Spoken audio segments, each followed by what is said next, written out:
Здравствуйте, в эфире информационный выпуск Амшик-Шара. 34 основных и 13 дополнительных вопросов повестки дня, большая часть из которых касалась кадровых назначений, рассмотрели члены правительства на очередном заседании Кабинета министров. Члены правительства утвердили 2 целевые государственные программы и одобрили поправки в соглашении между Абхазией и Россией о совместном финансировании заработных плат отдельным категориям бюджетников. Все подробности у Алики Трапш. Почти все госчиновники сохранили за собой занимаемые должности. Среди новых назначений – заместитель начальника Государственного управления по энергетике, транспорту и связи Лаша Шамба, заместитель председателя ГТК Ахрала Квитава и Сергей Гадлия, заместитель председателя Госкомитета по стандартам потребительскому техническому надзору Гурам Барциц, а также заместители министра по налогам и сборам Мираб Лого и Ремзи Квицинья. Кроме того, члены правительства проголосовали за назначение Игоря Шамба первым заместителем министра внутренних дел Абхазии и Руслана Аджба первым замом министра здравоохранения и социального обеспечения. Члены правительства одобрили проекты постановлений 2 государственных программ на реализацию централизованного приобретения служебных автотранспортных средств для органов государственной власти. В бюджет 2020 года заложено 15 миллионов рублей. Этой программой предусмотрено приобретение по 1 служебному автомобилю для Абхазского государственного музея, Министерства экономики, Сухумского городского суда и республиканских газет «Абхазия» и «Апсны». Однако большая часть средств будет направлена на приобретение спецмашин для сфер здравоохранения и социального обеспечения. Скорая медицинская помощь для республиканской детской больницы, оборудованная комплексом мобильной реанимационной транспортировки новорожденных. Также для интерната, для дома престарелых будет также приобретено транспортное средство специализированное, которое будет стоить около 1 миллиона 400 тысяч рублей. Данное транспортное средство будет оборудовано механизмами, которые позволяют поднимать, допустим, колясочников. Также будет приобретен автомобиль мини-вэн для республиканской детской больницы.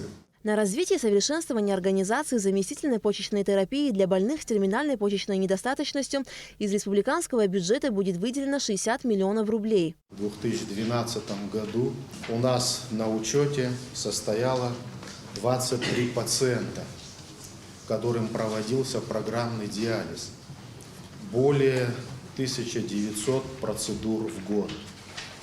В 2019 году на учете состоит 65 пациентов, и это за 8 месяцев 2019 года проведено более 5000 процедур программного диализа. То есть количество нуждающихся в проведении процедуры гемодиализа, к сожалению, увеличивается.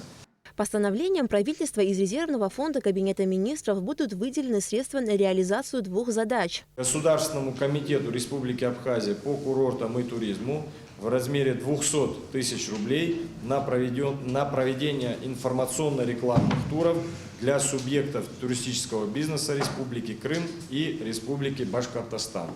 А также пункт 2 на проведение межбюджетных трансфертов администрации Гулрыбского района выделяется 60 тысяч рублей для муниципального учреждения спортивный комплекс поселка Агудзера для участия в 18-х международных детско-юношеских соревнованиях на Киокусинкай «Юный мастер», проводимых в городе Москва. Кабинет министров одобрил внесение изменений в протокол соглашения между Абхазией и Россией о порядке и условиях софинансирования за счет средств Российской Федерации повышения заработной платы отдельным категориям бюджетников. Совсем недавно мы с вами утверждали проект постановления, в котором предлагалось принять протокол о внесении изменений к соглашению, в котором мы продлевали срок данного соглашения на 2020 год, но в результате совместной работы с российской стороной удалось прийти к соглашению, увеличить срок действия данного соглашения сразу на 3 года, то есть до 2022 года, и установить целевые показатели по средней месячной заработной плате отдельной категории бюджетников на каждый год, соответственно, на 2020, на 2021 и 2022 года. На заседании Кабинета министров также было принято решение, согласно которому Госуправлению по энергетике, транспорту и связи поручено в короткие сроки подготовить и представить на рассмотрение правительства проект актов, регламентирующих правила рынка электроэнергии, пользования, присоединения к электросетям, методологию расчета и применения тарифов. Кроме того, члены правительства установили предельную численность сотрудников некоторых министерств и ведомств и размер ассигнований на их содержание, разработанных с учетом проведения оптимизации штатного расписания. Общее количество сокращенных штатных единиц составило 73, а сумма сэкономленных средств – 8 миллионов 207 тысяч рублей. Кабинет министров также дал согласие на предоставление земли в городе Новый Афон ООО «Песчаный берег» для установки средства размещения гостиничного типа. Аля Катрапш, Тамас Чиковани, Абхазское телевидение. Президент Республики Абхазия Рауль Хаджимба выразил соболезнования в связи с кончиной советского и российского государственного политического деятеля, полного кавалера ордена за заслуги перед Отечеством Юрия Лужкова. Ушел из жизни политик с большой буквы, патриот своей родины. Юрий Михайлович обладал неиссякаемой энергией и большой работоспособностью, был жизнерадостным человеком, многое сделавшим для Москвы, возглавляя ее в непростой постсоветский период, отмечается в частности в соболезновании главы государства. Рауль Хаджимба также подчеркнул, что в нашей стране всегда высоко ценили доброе, заботливое отношение Юрия Михайловича к жителям Абхазии. Будучи мэром Москвы, Юрий Михайлович несколько раз посещал Абхазию. Его личной большой заслугой является налаживание российско-абхазских общественных и культурных взаимосвязей. Союзу художников Абхазии исполнилось 80 лет. В честь этой даты в Центральном выставочном зале Сухума открылась выставка, в которую вошли около 80 работ более 60 художников разных поколений в разной технике исполнения. Работы абхазских художников разных периодов, творцов, как уже ушедших из жизни, так и ныне здравствующих, представлены на выставке. Союз художников Абхазии был создан по инициативе преподавателей Сухумского художественного училища в 1939 году. А первая выставка абхазских художников состоялась в 1940 году. В 1947 году в Сухуме открылась большая выставка художников Абхазии, посвященная победе в Великой Отечественной войне, послевоенному строительству и развитию промышленности. После Отечественной войны народа Абхазии художники, несмотря на сложности первых послевоенных лет, продолжали плодотворно работать. Свидетельство тому выставки, организованные за пределами страны в Сочи, Краснодаре, Ростове-на-Дону, Саратове, Санкт-Петербурге, Москве, в республиках Северного Кавказа. За 80 лет абхазское художественное искусство развивалось во всех направлениях живописи. Во всех видах направлений сейчас наши художники работают. И реалистическое искусство, и беспредметное, и абстракционизм. К счастью, есть молодые художники, которые уже идут такими шагами вперед, на кого мы надеемся. И я думаю, что в ближайшее время будет поколение художников, которые будут нести это знамя. По мнению Виталия Дженя, если оценивать развитие художественного мастерства в Абхазии, то оно идет достаточно успешно, несмотря на то, что темпы могли быть лучше. Жизнь сегодня непроста, поэтому художники заняты разными делами. Мало кто имеет возможность заниматься только живописью. При этом среди них есть талантливая молодежь, которая стремится учиться и достигать успеха в ремесле. Данная выставка организована Министерством культуры и Союзом художников республики. За все эти годы в Абхазии сложилась большая образовательная база, это прежде всего. Поколение художников разных стилей, разных направлений. Сегодня в нашей национальной картинной галерее хранится более 4000 произведений искусства, которые в разные годы становились объектом сохранения художников того периода, в котором они это все создавали, и творили и так далее. В Союз художников Абхазии входит более 70 человек. Ежегодно Союз художников по итогам года организует выставки и отбирает лучшие произведения по жанрам, которые поощряются специальными премиями, что заметно стимулирует творческую деятельность абхазских художников. Выставку посетил советник президента Владимир Зантария, который зачитал поздравительный адрес президента Абхазии Рауля Хаджимба. Поздравить художников Абхазии пришел и посол России в Абхазии Алексей Двинянин. Как справедливо заметила министр культуры Республики Абхазия, в 50-х, 60-х годах прошлого века свой вклад внесли сюда и русские художники, что, естественно, для меня, как посла Российской Федерации в Республике Абхазия, привносит определенную гордость за наше братство и дружбу между народами наших двух суверенных государств. Союз художников Абхазии и России связывают теплые дружеские отношения. Художники двух стран обмениваются опытом на пленэрах и выставляют свои работы на различных выставках. К примеру, сегодняшняя экспозиция была открыта в сентябре в Институте стратегических исследований России в Москве. Выставка в ЦВЗ Сухума продлится до 19 декабря. 80-летие создания Союза художников Абхазии – это знаменательное событие в общественной и культурной жизни страны, говорится в поздравлении главы государства Рауля Хаджиба, адресованном Союзу художников. Абхазские мастера, опираясь на богатые духовные, эстетические истоки, многовековые культурные традиции, добились ярких успехов в различных жанрах живописи. В отечественном изобразительном искусстве свой заметный след оставили крупные живописцы, пейзажисты, скульпторы, мастера графики, дизайна. Значительные успехи монументалистов с полотнами известных абхазских авторов знакомы не только в нашей стране, но и далеко за ее пределами, отмечается в поздравлении. Указом президента за заслуги в педагогической и научной деятельности значительный вклад в подготовку высококвалифицированных специалистов. Почетное звание «Заслуженный работник Высшей школы Республики Абхазия» присвоено старшему преподавателю кафедры русской и зарубежной литературы Наталье Каюн, доценту кафедры абхазской литературы Людмиле Хибба, доценту кафедры математического анализа Энверу Хазериши. За заслуги в научной работе, значительный вклад в развитие географии и экологии указом Рауля Хаджиба кандидату географических наук, заместителю директора Рицинского реликтового национального парка Инге Таня присвоено почетное звание «Заслуженный деятель науки Республики Абхазия». От работы общественного транспорта во многом зависит жизнь горожан, многие из которых вынуждены планировать свой день в соответствии с графиком работы маршрутных такси, автобусов и троллейбусов. Если в выходные дни люди отдыхают и сознательно задерживаются в центре, не рассчитывая на общественный транспорт, то в будни у многих возникает проблема, как добираться до дома. Смотрите специальный репортаж Амелии Бисмарк.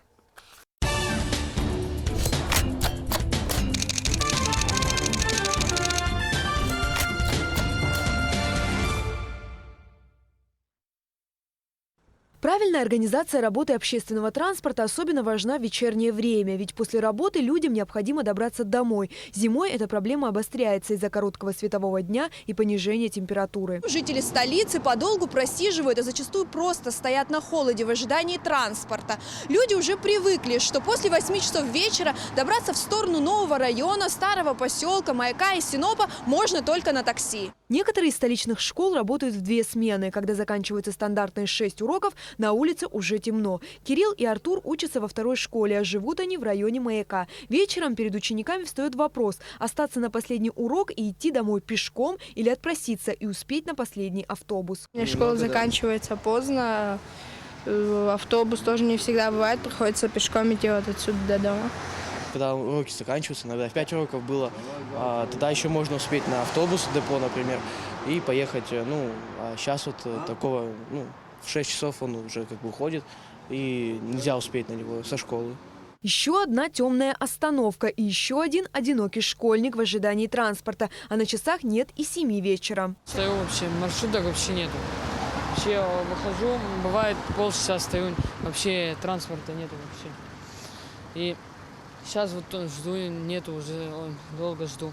Вечером единственная надежда горожан – троллейбус. Однако и этот вид общественного транспорта функционирует в столице лишь до 8 часов. С чем связаны подобные ограничения, в интервью нашей съемочной группе рассказал директор Сухумского троллейбусного управления. Чтобы троллейбусы вот так вот продлить их время прибывания по маршрутам, здесь все надо в 2 раза увеличивать. Во-первых, водитель троллейбуса не имеет права более 12 часов находиться за рулем. Это очень тяжелая работа. И все структуры, касающиеся движению троллейбусов, это, скажем, контактная сеть, это подстанция, это касса, это все рабочие, которые обслуживают транспорт, они все должны как бы перейти на двухсменную работу. Вот в чем заключается эта загвоздка. Сегодня на балансе управления значится 20 троллейбусов. Эти машины были поставлены в республику в 2010 году. По словам специалистов, срок их эксплуатации составляет порядка 10 лет. Ежедневно на линии выходит 10 машин, которые обслуживают 3 городских маршрута. Единичка курсирует от Нового района к рынку, второй номер по маршруту Тхубун-Маяк, тройка ходит от железнодорожного поселка к рынку. По первому маршруту делается около 13-14 оборотов. Постолько, сколько, значит, троллейбус первый рейс выезжает 5:58, ну, скажем, грубо в 6 часов. И он должен сойти в 8 часов. Другие маршруты то же самое. Одно единственное то, что чуть-чуть мы как бы задерживаем второй маршрут Маяк-Тхубун, исходя из того, что там протяженность около 25 километров. И поэтому, значит, 8 часов, когда оттуда троллейбус уже выходит, где-то оказывается здесь 8:30-9 часов. Троллейбус все еще остается самым популярным видом общественного транспорта в столице. Но по какой-то странной причине рогатые спасатели часто подвергаются нападкам вандалов. Если посмотреть на обивку сидений, можно увидеть, что она специально изрезана острым предметом. Стены салона исписаны, а кое-где даже изрисованы маркерами. Управлять троллейбусом – это достаточно сложная работа, признается водитель со стажем Вартан Аксузян. Ну, сложно, конечно, движение по городу целый день, напряжение. Сложновато. Да я работаю с 83-го года, еще при коммунистах начал. И здесь мы встречаем пассажира, который днем в троллейбусе, а на вечер планов нет, так как сложно добираться домой. Ну, в принципе, вечером-то никуда не выходим, знаешь, что с транспортом немножко проблематично, поэтому обычно сидим дома. А если так приходится, ну мало ли что, всякое бывает, то приходится транспорт долго ждать. Часто вот едут в гараж уже троллейбусы. Туда, куда не ходит троллейбус, должны ходить автобусы. Однако в городе существуют районы, куда добраться сложно даже днем. Улица вот Адыгейская, район Яштуха, подниматься очень сложно. После 3 часов практически маршрутки уже заканчивают свою работу, а автобусов нет. Раньше ходил автобус раз там в час, и люди уже знали, что могут приехать и уехать совершенно свободно. Автобусный парк столицы недавно обновился новыми машинами. Их распределили по маршрутам. Автобусы, так же как троллейбусы, ходят до 20:00. Хочется верить, что опрятный вид новых автобусов сохранится на некоторое время. Автобусы довольно-таки комфортные. Я вижу, граждане все довольны. Побольше вот такого транспорта, если у нас будет хорошо. Маршрутные такси – отдельный вид общественного транспорта. В городе официально зарегистрировано порядка 190 маршруток. По словам водителей, они выходят на линии ранним утром. Но официально рабочий день начинается с 8:00 и заканчивается в 20:00. Иногда работа на одном из маршрутов, а именно проспект Аяйра, Новый район, затягивается до более позднего времени. По 3 минуты стоим на новом районе, сразу же мы отъезжаем. После 7 нету никого вообще, с рынка нету. Некому в нашем маршрутке не садятся. На автобусе, на троллейбусе садятся люди. На почте другой маршрутка стоит, там маршрутка стоит до 9, до 10 работает там. Крайне в 8 часов мы оттуда уезжаем. До 8 это 100% работаем. Утренним пассажирам знакома еще одна проблема, связанная с маршрутками. Обычно машины до последнего пассажира заполняются на остановке у центрального рынка. А для тех граждан, которые хотят сесть в транспорт в центре города, не остается места. Это связано с утренним потоком студентов, говорит водитель Вячеслав Делба. Мы отсюда в Киласури, когда едем, 3-4 человека оставляем место, чтобы по дороге подобрать с утра. Каждый... Вот когда студентов, они сразу заполняют, даже 2-3 минуты до 10 часов маршрутов 20-30 уходит отсюда за течение часа. По словам начальника управления транспорта и дорожной безопасности столицы, в настоящее время ведется работа по корректировке движения общественного городского транспорта. И водителей, и пассажиров ждут нововведения. В частности, как отметил Тимур Абгадж, разрабатывается схема движения общественного транспорта для зимнего времени до 22:00, а в летнее время до 23:00. Занимаемся работой именно и с троллейбусным парком, и с автобусным парком, чтобы увеличить график движения автобусов.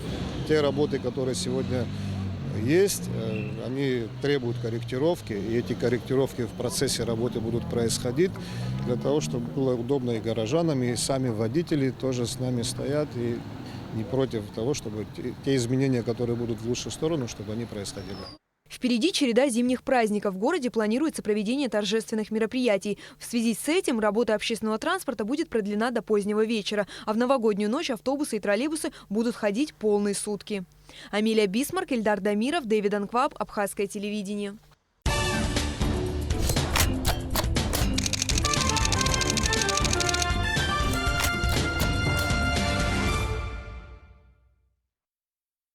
Сотрудники пиротехнического отдела МЧС Абхазии утилизировали на одном из полигонов обнаруженные в Сухуми 9 декабря взрывоопасные предметы.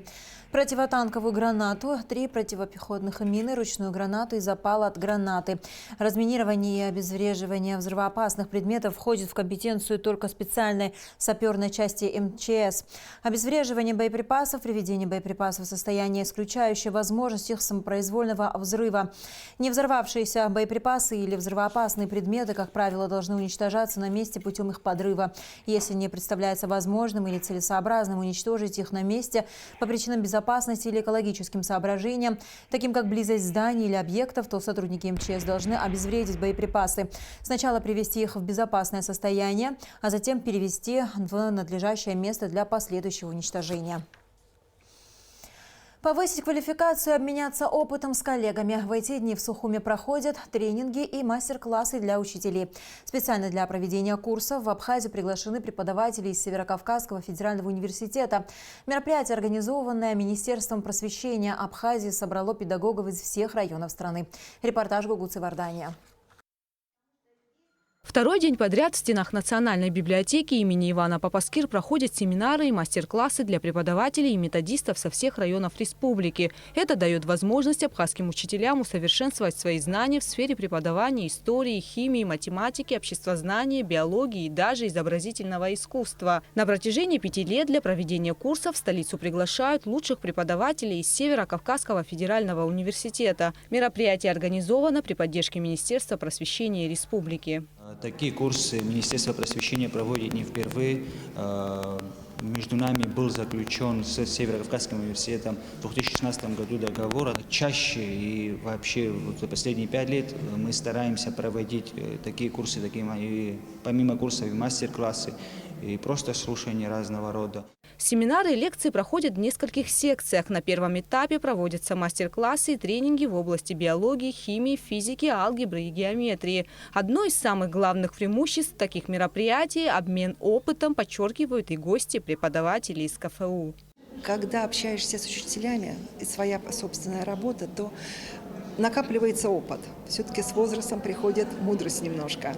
И вот тут накапливается большой опыт, который я пытаюсь сейчас рассказать вашим учителям. Потрясающие люди, грамотные учителя, великолепные люди, очень приятно с ними работать. В мероприятии принимают участие около 300 учителей и методистов со всех районов республики. Многие из них уже несколько раз проходили подобные курсы. Но, несмотря на это, считают, что проводить такие мастер-классы нужно как можно чаще. Я считаю, что это очень хорошо, очень эффективно для любого педагога, как для такого неопытного, как я работаю только 3-й год, так и для тех педагогов, которые отработали и 10, и 15 лет. Мы можем вынести отсюда очень много интересного. К сожалению, не все мы можем применить в школе, потому что это идет и подготовка к вузам, но я считаю, это очень эффективно. Курсы повышения квалификации посещают и руководители дошкольных учреждений. Им особенно интересны вопросы в области дошкольной педагогики. Нас интересуют важные такие вопросы, как, допустим, как должен работать заведующий детского сада, какая документация должна вестись, какое меню, там раскладка меню. И те, люди приехали со Ставрополя вести этот семинар, они довольно педагогически подкованы, в общем-то, доносят нам ту информацию, которая нам нужна. У нас возникают многие вопросы, которые они нам разъясняют. Семинары и мастер-классы продлятся до 20 декабря. По окончанию курсов всем участникам будут выданы сертификаты. Гугуца Вардания, Налгухава, Абхазское телевидение. Среднеспециальные учебные заведения Абхазии приняли участие в образовательной ярмарке, организованной в рамках проекта «Горизонты», который осуществляется программой развития ООН при финансовой поддержке Агентства международного развития США. 10 колледжей и училищ Абхазии представили свои образовательные программы и презентовали лучшие работы своих студентов. В ярмарке приняли участие более 150 человек, включая учащихся, преподавателей и сотрудников профессиональных училищ и колледжей Абхазии. Одни представили лучшие работы своих студентов-поваров, другие удивляли техническими достижениями и успехами в музыке. Студент Сухумского государственного училища культуры Даниил Мишевельяни умеет играть почти на всех абхазских народных инструментах. Это у нас вот это ачамбур струнно-щипковый. Он имеет 3 струны.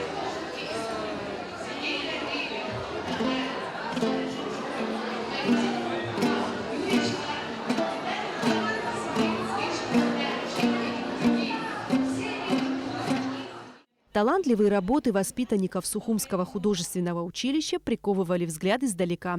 Мир глазами юных художников яркий, красочный и добрый, и в то же время по-взрослому мудрый и философский. Дети, у которых есть способность и интерес к изобразительному искусству, к скульптуре, у кого есть хорошие, знаете, вот как художники-декораторы, способность к этому, я, конечно, могу посоветовать прийти к нам.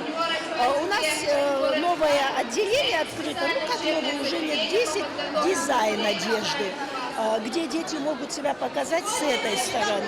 Среди посетителей ярмарки много школьников, пришедших сюда, чтобы выбрать вуз, который предлагает современное профессиональное образование. Планирую поступать в медицинский колледж, поэтому пришла с удовольствием посмотреть и пообщаться. И теперь я точно решена, что пойду поступать в медицинский колледж. Одно из самых молодых среднеспециальных учебных заведений Абхазии, Тхорчалский гуманитарно-промышленный колледж, готовит специалистов, востребованных в разных регионах республики. У нас 3 специальности.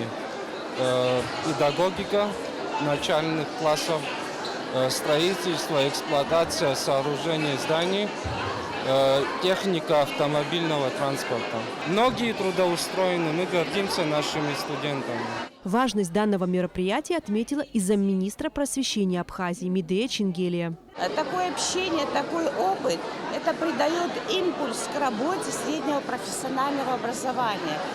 Это необходимо, так как средний уровень сегодня профессионального образования – это очень важно для развития экономики в Республике Абхазия. Подобная ярмарка проводится в Абхазии впервые, но, по словам организаторов, не в последний раз. Это выставка, это мероприятие, которое мы сегодня проводим. Оно имплементируется в рамках проекта «Горизонты», которое имплементирует ПРООН с финансовой помощью Международного агентства развития США и вместе с ЮНИСЕФ. Данный проект – это один такой шаг, одно мероприятие в рамках более широкой инициативы по поддержанию сектора профессионально-технического обучения, образования в Абхазии. Сегодня Абхазия остро нуждается в специалистах среднего звена. Проведение таких мероприятий – это еще один способ продемонстрировать уровень и качество специального образования в учебных заведениях страны. Эсма Гуланзе, Степан Мартиросян, Абхазское телевидение. И в завершении выпуска о погоде. По сообщению Гидрометцентра, в Абхазии ожидается преимущественно ясная погода. Температура воздуха ночью 1,6, днем 10-15 градусов. Температура морской воды 13 градусов.